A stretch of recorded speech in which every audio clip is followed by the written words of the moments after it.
Welcome back to the vlog. This is part of our 5K a month challenge. As you guys know, August did not go as expected. We ended up breaking even for the month. Hopefully September will be much better. For the first week of September, we're at Capital Casino playing in the 1-3 game. We buy in for $500 and we're off to an exciting start. Second hand we get involved in, besides the bond pot, we have pocket sixes from the +1 position. There's a $6 straddle. I decided to limp with my pocket sixes just because I like the idea of calling with sixes when there's $6 out there. The player on the button disagrees. They decide to raise it, but it's a min raise. They raised to $12. Now this player just lost a couple pots and is obviously frustrated. Could be doing this with a wide variety of hands. I'm not going to fold, and there are two other players that decided not to fold. So we're going 4 ways to this flop with $57 in the pot. Flop comes out King Jack 6 with 2 hearts. Really good flop for my hand. I wanted to check it over to the button player, but the player on my left decides to lead for $15, which is fine by me. When it gets to the player on the button, they decided they're going to call, and the small blind also puts in the call. Of course, I'm going to be putting in a raise. It's a very wet board. There's a straight draw, flush draw, and plenty of kings to get value from, so I make it $60. First player who bet said, well, I found out what I needed to know and ended up mucking his hand. I imagine that he had some sort of king with maybe a weak kicker. The player on the button did something rather surprising. I mean, I understand that he's on maybe tilt. He decides to jam all in after just barely calling the $15 bet on the flop. So not quite sure what this means. Maybe he has some sort of draw that he figures he's going to be going with and might as well get the chips in now. Either way, I don't think I'm going to be folding. I decided to make the call, of course. I got a set, and it's most likely good. So I put in the money. There's $256 out there. We get a run out of 7 of clubs and a 3 of clubs. He turns over. He had ace queen with the ace of hearts, and we got gifted a big pot. Well, after that hand, I went pretty much card dead for, a little over an hour, hour and a half maybe. Didn't get too much action, nothing really to play until this hand came up. A player opens for $12. Get 3 players calling for the $12. I'm in the blind, and of course I'm going to be calling. So we go 5 ways to a flop with 60 in. Flop comes out really nice. 8-4 deuce with 2 spades. So I got the nut flush draw. I got a gut shot to a straight, and I got an ace as an overcard. All good. Checked it over to the initial raiser, who bets out for $40. Kind of a larger size bet for him, going 2/3 pot. My thoughts here is that he probably has either an overpair or a hand like king, queen of spades, king, jack of spades.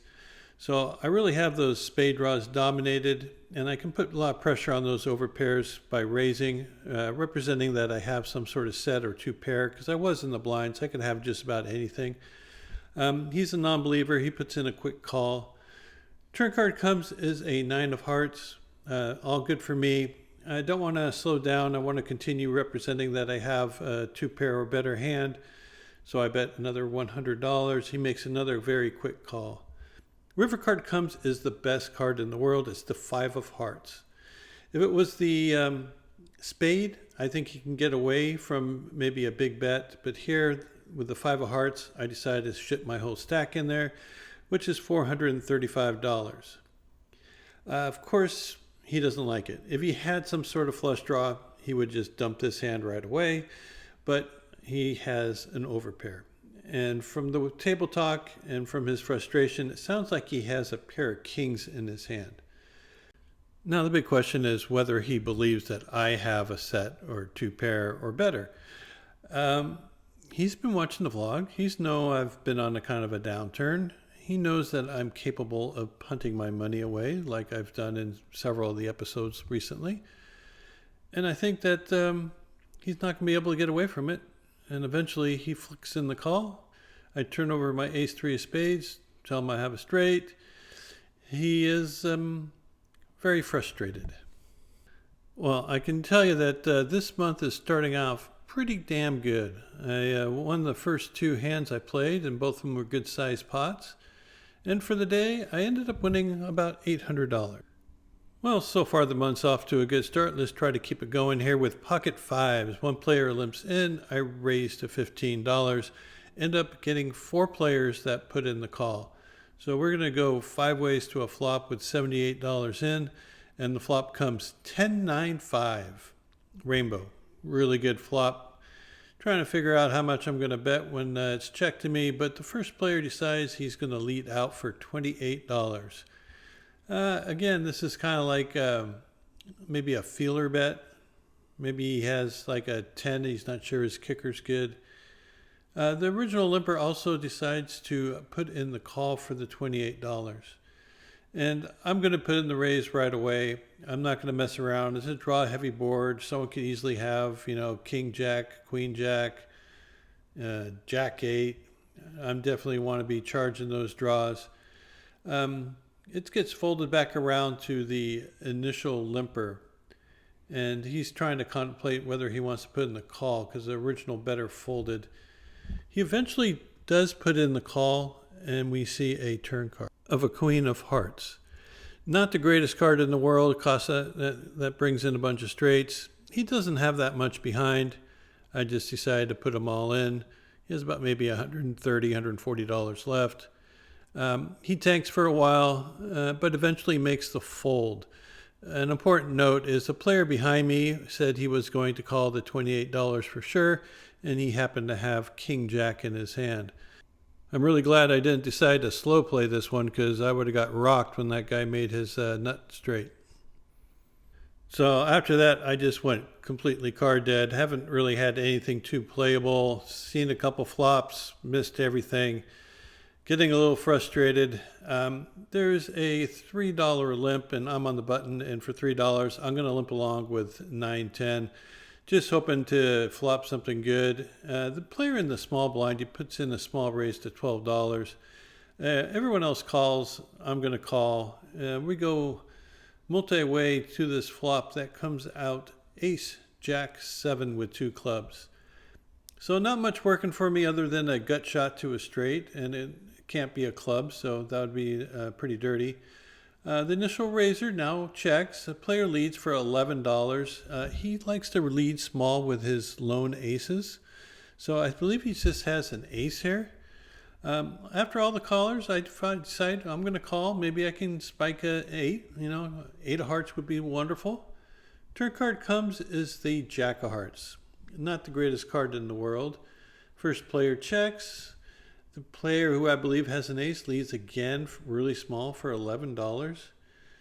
The player at the end of the table just calls the $11 and the next player folds. When the player calls $11, I don't think he has a jack. I don't think the bettor has a jack.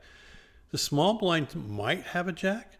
Well, I'm just going to find out because I think they're all very, very weak, and I can easily represent a jack being on the button. So I put in a raise to $70. First player, who I assume had an ace, folds rather quickly. The next player tanks, asks for a count. He's not asking a count because he has a jack, because he would just go with his hand. He has some sort of draw, most likely a flush draw. So my plan is, if he calls and a blank comes on the end, or I'll just say a non-club, and it gets checked me, I'm just going to bomb it and take it down, even though I don't have anything. So after some long thought, he finally puts in the call, and we're going to get to see a river card. Well, the king of diamonds isn't exactly a blank, but if he checks me, I'm just going to go for it. He does put in the check, and of course, as soon as I get the green light, I'm just going to be bluffing my ass off. I shove all in for my remaining stack. He quickly folds. I played for nearly 4.5 hours, and besides that first set and this hand, I don't think I won any more pots over $50 the entire time I was there. I did lose to quads again, but I didn't lose that much money. I 3-bet pre-flop. They flatted. They flopped quads. They checked. I checked. They checked. I checked. River, they bet small. I have 2 pair. I make a crying call. They show quads. I ended up losing 300 for the day, so we're still up 500 for the week and heading into our final day of action. And wow, what action there was. Well, first hand of the day, I pick up ace jack suited in the hijack. There was a limp from under the gun. I raise to $15. I get called by the blind and the original limper. And we head three ways to a flop with 48 in. And the flop comes out king 9-7 with two diamonds. So I got the nut flush draw, an overcard, and some backdoor straights. Both players check. I decided to bet $25 here. Hopefully just take it down now. If not, I always have the nut flush to go back on. First player folds. Next player makes it 125. Super big raise. I don't like my hand at all. If he has like king queen, I have about 45% equity. If he has like king 9 or another two pair, I have about 33% equity. I like to play the first hand aggressively, and he only has like another $120, $130 behind. I don't know. Normally I would probably just fold this and move on because it's such a big raise. He's representing at least two pair.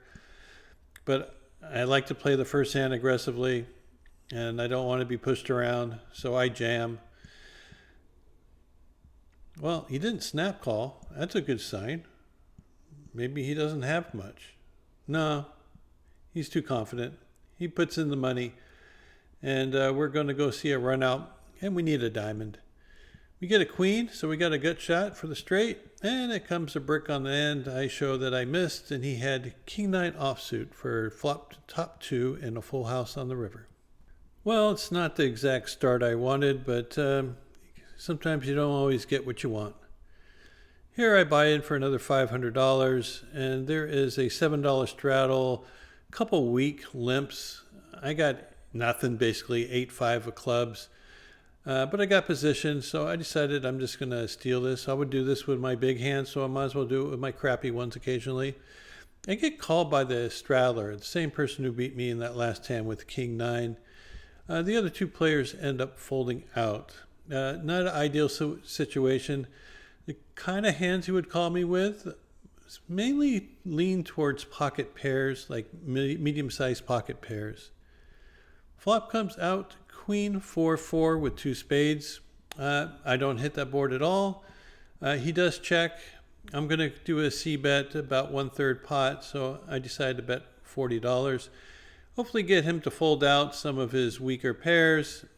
He probably will only continue if he has a queen or a flush draw or a pair that he doesn't want to fold just yet.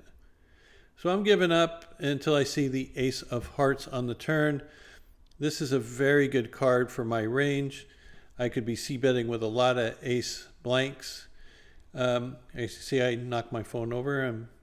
He checked it over. I'm going to go for it. I'm going to bet $100. If he had one of those medium-sized pocket pairs, like 7s, 8s, 9s, 10s, he's going to really hate the board now. There's an ace and a queen out there. He ends up laying it down, and we steal one. Well, at this point, we're only down $200. We got pocket jacks and the low jack. Putting the raise to 15, I get called by both the blinds. Go to a flop with 45 in, and it comes jack 9-6 with two diamonds. Both players check. I'm not going to be slowing down. There's a pretty draw-heavy board. There's diamonds. There's straight draws. A lot of possibilities. I decided to bet for $25.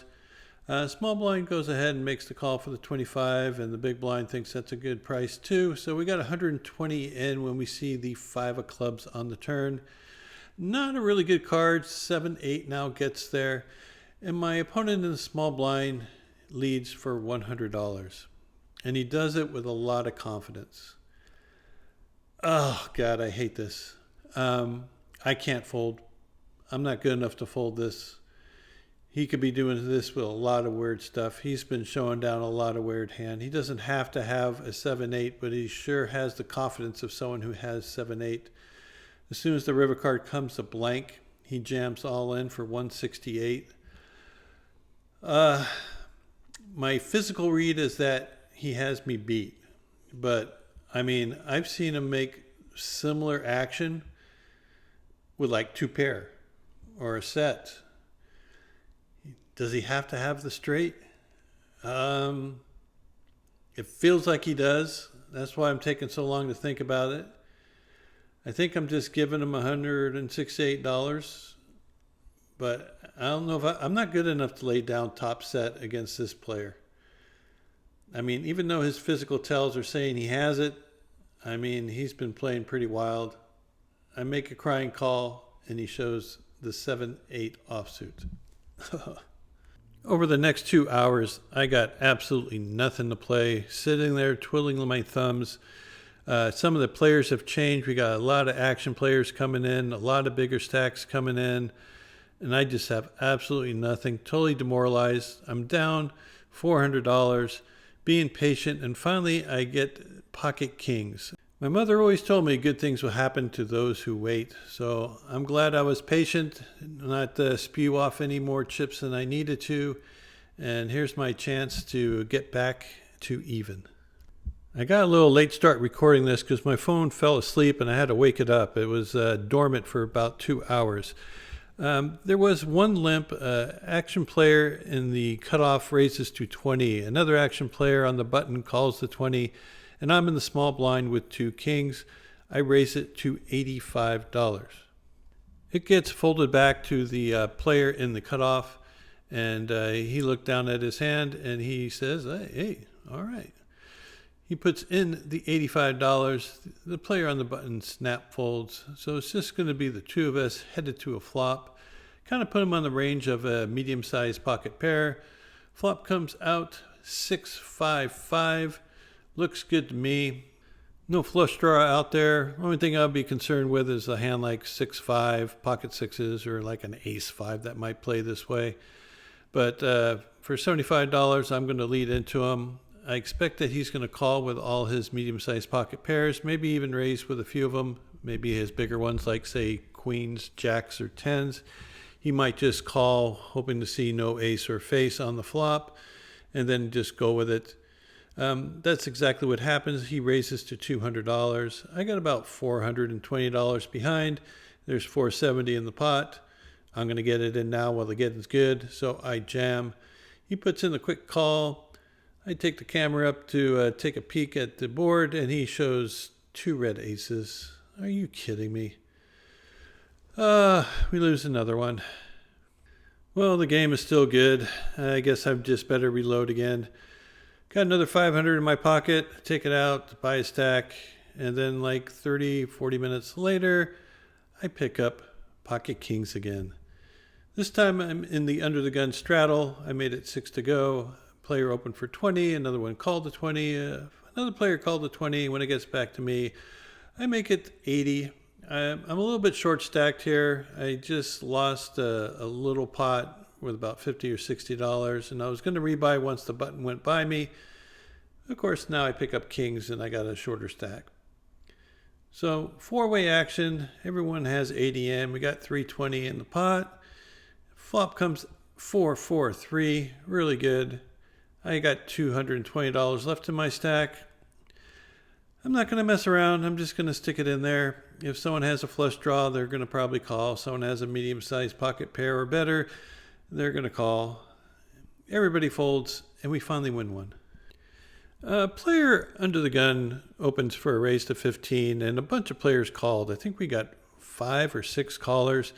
And I'm in the big blind with a rag. This should just be thrown into the muck, but it's been a long time since I had a hand to play, and I got a little bit tempted to play this one. So I put in the call, and we see a flop that comes ace, 10, deuce with 2 diamonds. So I got middle pair, not much else. It gets checked all the way around. I go, hey, nobody has anything that good. Okay, maybe if I catch a 7 or a 10, I can win a pot. Turn card comes as an 8 of diamonds. I'm basically giving up. I check it. Now the initial raiser decides that he's going to bet now for $35. I don't really think he has anything. I think he's like maybe has like a pocket jacks or queens perhaps. Anyway, it's folded to the player to my right calls, and it comes back around to me, and I get this idea that they're just really weak and that a check raise would do wonders here. So I make it $125. My goal here is just to get him to fold out. I can easily represent a flush. I can easily have two pair or better.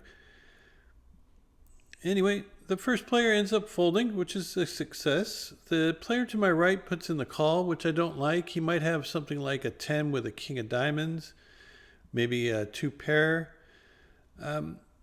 I'm trying to debate whether I want to bet this river card, six of hearts. I think that I want to get folds from his tens because I don't have a kicker. If he has king 10 with a king of diamonds, I try to get him out. Of course, it backfires because he has a flush, and he's not going to be folding a flush to me at any price. I put this one in just to show you that sometimes when I make a move on the pot, it doesn't work, even though it was like a really good setup for it. I had an aggressor stabbing at it for a small price, and someone who checked twice making a weak call. Seems like this would be a perfect opportunity for the check raise to work, so I went for it. Of course, it doesn't work when someone is slow playing a strong hand, and it lost a lot of money. But that's the price you pay for making moves. Well, 5.5 hours into our session, we got a bunch of players that limped in. The player raises to 21. I got 8-7 suited in the small blind. I'm going to defend. I got added another 1,000 to my stack. So I'm ready to play some deep stack poker with these guys. Most of the table has well over $1,000 in front of them, except for the player at the very end of the table in the low jack who has only about $90 left. So we're going to go 7 ways to this flop with $147 in the main. And I'm out of position with 8-7 suited. Flop comes out Jack 8-3 with 2 clubs. So I got middle pair and a flush draw, all good. It gets checked to a player who likes to just bet top pair a lot. And granted, he could have something better than that, but when he bets $75 and then the short stack goes all in, the short stack either has a flush draw or a jack. I'm thinking he has a jack because he seems very comfortable with it. I don't want to play this out position just calling with my flush. I want to put a little pressure on the guy who's betting what I think is a weak jack. I don't know this for sure, but that's my initial read. So I'm going to raise to 225, put some pressure on him, and then barrel all turns and see if he's willing to call a big bet. After a long thought, he decides to muck his hand. I win a tiny side pot of the difference between the all-in player and the $75. Dealer kind of figures it out. It comes out to like $20 or so. And I'm headed off to run out with the short stack who has Jack 8. So he has me completely dominated. Need to catch a flush to win this one. Get there right on the turn. Now we just got to dodge the board pairing. And we get a 9 on the end. So we win a smallish pot with our flush to end our day. So the first day of September started off pretty good. We're up $800, and then after losing and then losing, then we find that for the week we're down $360. I wasn't really catching a lot of cards at the last 2 days of the week. Ran into aces when I had kings. Got a set of jacks beat by a straight. Made some unconventional plays that didn't work out. All in all, I wasn't ashamed of my play. It probably wasn't top notch. I got a little impatient here and there. But that's what happens when you go card dead for long periods of time, and especially when you're at an action table where chips are just flying all over the place. So for the month we got less than 0. For year to date, we're about the same. Well, I'm going to take the next few days off from playing poker and enjoy someone's birthday. Well, not someone. Zeus's birthday. Zeus is turning 8 this weekend. We're going to probably get him a nice hunk of beef to eat.